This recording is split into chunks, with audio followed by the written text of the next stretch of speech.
Veer ji, the next question is, Veer ji मैं गुरु महाराज की दी हुई रहत फॉलो करना चाहती हूँ, पर मेरे ऑफिस के वर्क प्रेशर की वजह से नहीं कर पाती। शरीर बहुत टूट जाता है और साथ नहीं देता। ऐसी हालत में अगर मैं अमृत वेला करूँ भी तो उसमें मन नहीं लगता और ठीक से बैठा भी नहीं जाता। तो ऐसे मैंने ये सवाल किसी से पूछा था कि अगर मैं अमृत वेला ना करके नींद पूरी लेके नितनेम थोड़े टाइम बाद कर लूँ तो क्या वो ठीक है। तो उन्होंने मुझे कहा था कि अगर आपका मन ही नहीं लग रहा, शरीर ही साथ नहीं दे रहा, तो ऐसे में अमृत वेला करने से ज़्यादा अच्छा है कि आप थोड़े टाइम बाद कर लो, पर चित्त लगा के करो, तो उसका ज़्यादा फल है। उन्होंने बानी की पंक्ति भी बताई इससे रिलेटेड। वो थी, प्रभ की उस्तत करो संत मीत, सावधान एकाग्र चीत। तो आप इसके बारे में प्लीज़ मुझे बताइए। ठीक है गुरु प्यारो, बड़ा प्यारा सवाल है। तो जिन्होंने भी आपको ये सजेशन दिया है ना, वो मैं आपको साफ साफ कह दूँ, 100% रॉन्ग है वो। 100% रॉन्ग है। ठीक है। गुरु महाराज सब जानते हैं। हमें क्या पता कि गुरु महाराज हमारा टेस्ट ले रहे हैं। मुझे यहाँ ऑल अबाउट सिक्खी के किसी भी सेवादार को स्ट्रॉन्ग इंस्ट्रक्शंस मैंने सबको दी हुई हैं कि कभी भी अगर कोई रहत मर्यादा में ऊपर नीचे करने की का सवाल पूछता है कि या मैं बीमार हूँ, क्या मैं लेट उठ सकती हूँ या सकता हूँ, मेरा ऑफिस का काम चल रहा है तो क्या मैं लेट उठ सकता हूँ या सकती हूँ, किसी को भी इंस्ट्रक्शंस नहीं है कि भी आप अपनी तरफ से सजेशन दे दो, हाँ चलो कोई बात नहीं लेट उठ जाओ। नहीं, हमें क्या पता गुरु महाराज आपका टेस्ट ले रहे हो कि चलो मैं थोड़ा सा काम बढ़ा देता हूँ, फिर मैं देखता हूँ ज़रा कितना रहत को फॉलो करती है। ऐसे कभी नहीं सोचना। दूसरी जो आपने गुरबाणी की पंक्ति से जो आपने कहा है ना कि भी अपना चित्त ला के नाम सिमरन करना चाहिए, देखो यहाँ इस चीज़ को ध्यान से समझना। अगर गुरु महाराज आपका टेस्ट ले रहे हैं और मैंने आपको बोल दिया कि कोई बात नहीं आप आराम से उड़ जाना, गुरु महाराज सब जानते हैं, तो आप तो खुद तो टेंदी कला में जाओगे ही, पर मैं खुद भी एक पाप कमा लूँगा। मैं आपको छोटा सा एग्जांपल दे देता हूँ, मैंने पहले भी शेयर किया था कि भाई अनोख सिंह जी बहुत बड़े विद्वान और बहुत बड़े गुरसिख रहे हैं। वो जब पुलिस रिमांड में थे, उनको इतना ज़्यादा टॉर्चर किया गया था कि उनकी लातों में सरिये घुसा दिए गए थे, उनकी आंखें फोड़ दी गई थी, ज़बान काट दी गई थी, और उनको उल्टा जब टांग दिया गया था ना, तो उनके केस पूरे खून से लथपथ हो गए थे। उन्होंने के केसों में से टप टप टप करके खून चोता था, एंड ऑलमोस्ट वो ख़त्म हो चुके थे। ठीक है, उनकी जो बॉडी थी, इतना ज़्यादा टॉर्चर किया था उनको। शाम का टाइम था, 6:30 बजे के अराउंड, कोई उनको पैरों की आवाज़ आई। तो पैरों की आवाज़ आई तो उन्होंने कहा कि कोई है यहाँ पे। तो एक सिपाही था, वो कहता कि हाँ बोलो। वो कहते कि बहुत मेहरबानी होगी, भाई अनोख सिंह जी कहते कि बहुत मेहरबानी होगी, आप मेरे को बता दो कि टाइम कितना हुआ। अब उन्होंने आंखें फोड़ दी हैं, वो देख थोड़ी सकते हैं। तो वो कहते कि 6:30 बजे हैं। वो कहते हैं आपका बहुत बहुत शुक्रिया, आपने मुझे टाइम बताया, मेरा रहराज साहब का टाइम हो गया। भाई अनोख सिंह जी ने रहराज साहब का पाठ किया, वैसे ही टूटी हुई हालत में पूरी रहराज साहब का पाठ किया। उसके बाद जब अरदास करने लगे ना, अरदास में ऑब्वियसली खड़े थोड़ी हो सकते हैं क्योंकि सरिये घुसा दिए टांगों में। अरदास में उन्होंने पता है क्या कहा गुरु प्यारे? उन्होंने कहा कि गुरु महाराज मुझे माफ़ करना, एक एक हुक्म है गुरु महाराज का कि शाम की जो रहराज साहिब की बाणी है उसके बाद अरदास खड़े होकर करनी है, बैठे बैठे नहीं करनी है, टीलेपन मतलब टिल्ले पंच नहीं करनी। उन्होंने अरदास में कहा कि गुरु महाराज मुझे माफ़ करना, मेरा शरीर खड़े होने लायक नहीं रहा, मेरी अरदास कबूल कर लेना प्लीज़। ये कह के उन्होंने प्राण त्याग दिए। अब ये अगर इतिहास मुझे पता है, मेरी क्या औकात या मेरी क्या मजाल कि मैं आपको ये ऐसे सजेशंस दूं कि गुरु महाराज सब जानते हैं, उठो उठो लेट उठो। किस लिए? ऑफिस का प्रेशर है, ऑफिस का काम है। सीरियसली गुरु प्यारे हो, ये जो भाई अनोख सिंह जी जैसे हैं ना, उनको क्या पड़ी थी रहराज साहब के बाद अरदास में माफ़ी मांगने की। उन्होंने माफ़ी इसलिए तो मांगी ही खैर कि उन्हों का अपना रिश्ता है गुरु महाराज के साथ, पर उन्होंने इसलिए भी माफ़ी मांगी कि हमारे जैसे जो हम धर्म की राह पर चल रहे हैं अभी नन्हे पैरों से, वो हमें भी कह रहे हैं भाई अनोख सिंह जी कि रहत में टिल ना करे हो गुरु प्यारे हो। कोई बात नहीं, अगर आपका चित्त ना भी लगे तो, यही चीज़ मैं आपको भी कहना चाहता हूँ, इट्स ओके अगर आपका चित्त ना लगे तो। आपका जो प्यार है गुरु महाराज के लिए कि उठना, शरीर नहीं भी चाहे आपको थका हुआ है, बट फिर भी आप उठ के पाठ कर रहे हो, गुरु महाराज की खुशी होगी आप पे। बट यहीं पर ही मैं आपको एक और कॉन्सेप्ट भी समझा दूं, ठीक है। अब यहाँ से बंदे के दिमाग में सवाल आएगा कि यार अब बॉडी थकी हुई है तो फिर पाठ करने का क्या फ़ायदा। ऐसा नहीं होता। ऐसा तो है नहीं कि आपकी ज़िंदगी पूरी 20, 30, 35, 40 साल की जो आपकी जॉब है वो ऐसी ही रहेगी। जितने भी गुरु प्यारे हमारे पास आते हैं जॉब का प्रेशर या जॉब का टाइम लोड लेके कि भाई बहुत प्रेशर है, बहुत काम है, हम उन सबको यही सलाह देते हैं कि गो सर्च फॉर समथिंग जहाँ पर प्रेशर भी ठीक हो, काम का लोड भी ठीक हो और आपकी अमृत वेले की जो रहत है वो आप निभा पाओ। ये तो अभी शुरू हुए हैं ना चीज़ें गुरु प्यारे हो। इतनी जो ऑर्गेनाइजेशंस बन गई हैं, टेक्नोलॉजी बहुत ज़्यादा बढ़ रही है, लोग तो पागल हुए पड़े हैं। हम भी पागल हो जाए उनके साथ? नहीं भाई, हमने तो धर्म कमाना है। हम गुरु नानक देव सच्चे पातशाह जी के सिख हैं। जो लोग पागल होना चाहते हैं होने दें, वो उनके कर्म बेचारों के।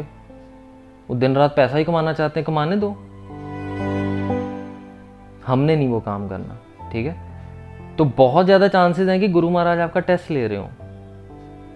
रहत को कभी पीछे ना करना, ठीक है।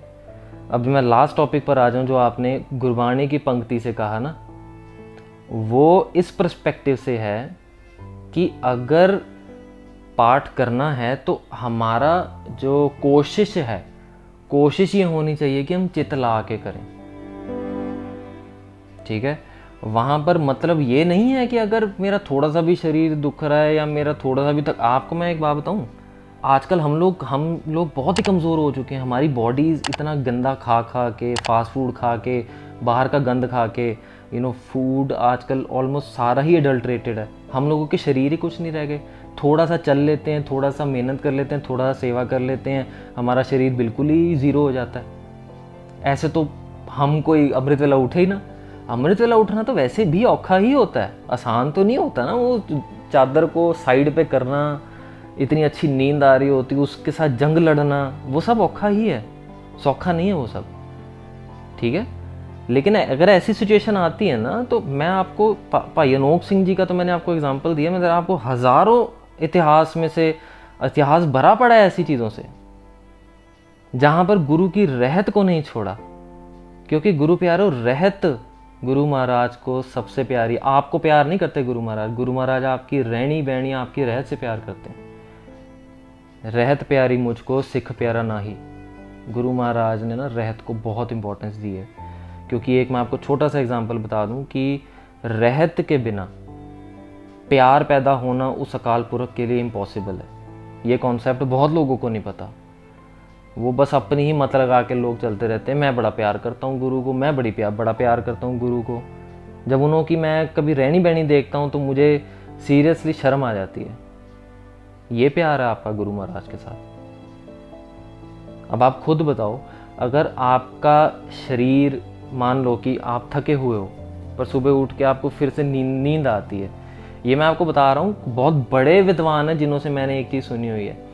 उन्होंने कहा था कि जब आपको सुबह आप उठते हो और आपको नींद आ रही है, जब आप वॉशरूम में जाके छिट्टे मारो पानी के कि नींद खुल जाए, फिर 15-20 मिनट करोगे, फिर आपको नींद आएगी, फिर जाके छिट्टे मारो, फिर वापस आओगे 15 मिनट के बाद, फिर नींद आएगी, फिर जाके छिट्टे मारो, जब तक नित्यनेम नहीं ख़त्म होता।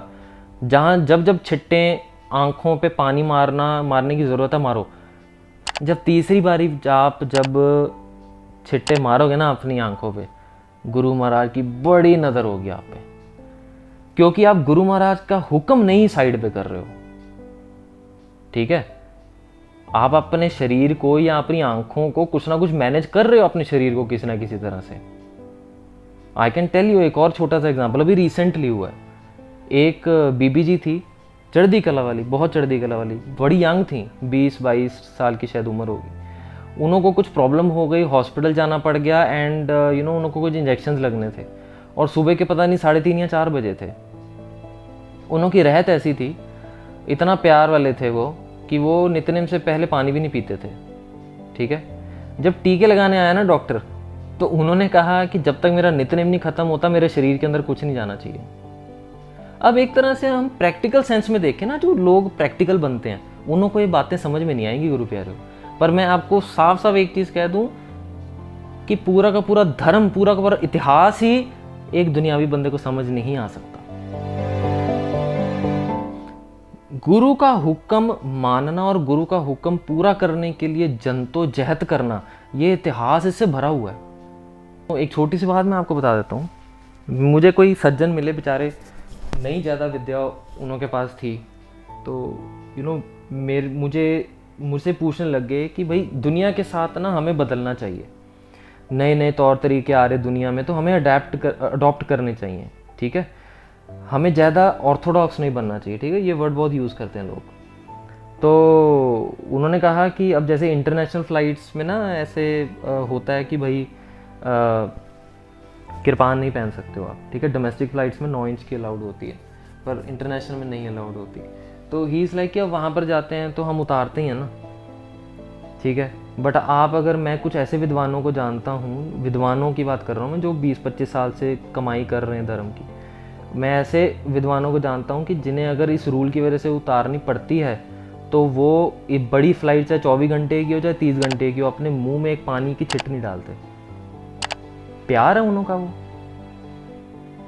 अब एक उन्होंने ही कहा कि भाई अब ऐसे एक प्रॉब्लम हो गई तो हाथों के जो केस हैं वो काटने पड़े।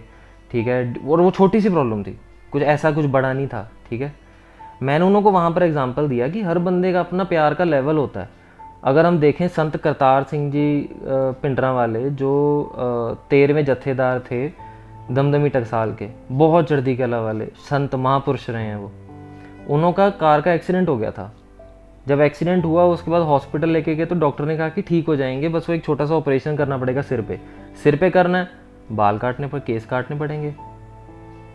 उसके लिए परमिशन लेनी थी।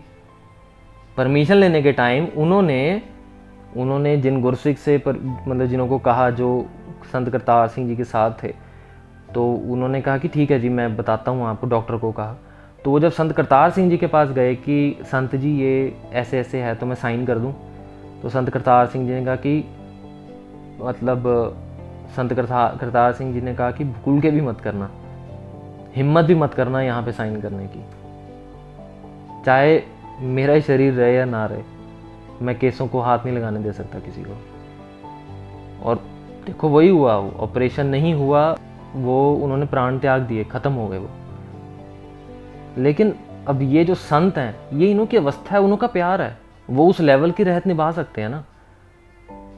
अब जो नहीं निभा सकता उसका प्रचार नहीं कर सकते हम। अगर आपको जिन्होंने कहा ना कि कोई बात नहीं, गुरु सब जानता है, आप आराम करो, आप लेट उठ जाओ, उनके पास वो अथॉरिटी नहीं है। जो सिक्खी का प्रचार है, जो रहत मर्यादा का प्रचार है, वो ऐसे संतों का प्रचार होता है। हमने ऐसे संत बनना है, हमने ऐसे महापुरुष बनना है। हमने टहंदी कला में नहीं चले जाना और कि हाँ नहीं कोई नहीं, अपने शरीर को आराम दो। नहीं गुरु प्यारे हो, भूल के भी ऐसे लोग, चलो मैं उन्हों के बारे में नहीं कुछ कहता, पर ऐसी चीज़ों में मत फंसना प्लीज़। ठीक है, ये चीज़ें आपको नीचे लेके जाएंगी धर्म में, ऊपर नहीं। ठीक है, प्रैक्टिकल लोगों के साथ थोड़ा सा कम रहिए, मैं आपको सीरियसली ये सजेशन देना चाहूँगा। प्रैक्टिकल बंदा कभी भी धर्म को नहीं समझ सकता, और जहाँ पर लॉजिक बंदा लगाना शुरू हो जाता है, जहाँ पर अपनी समझ, अपनी मत लगाना शुरू हो जाता है ना, वहाँ पर वो बंदा धर्म नहीं कमा सकता। और उस बंदे की आप प्लीज़, मैं हाथ जोड़ के बेनती है, ऐसे बंदों की मत सुना करो, ठीक है।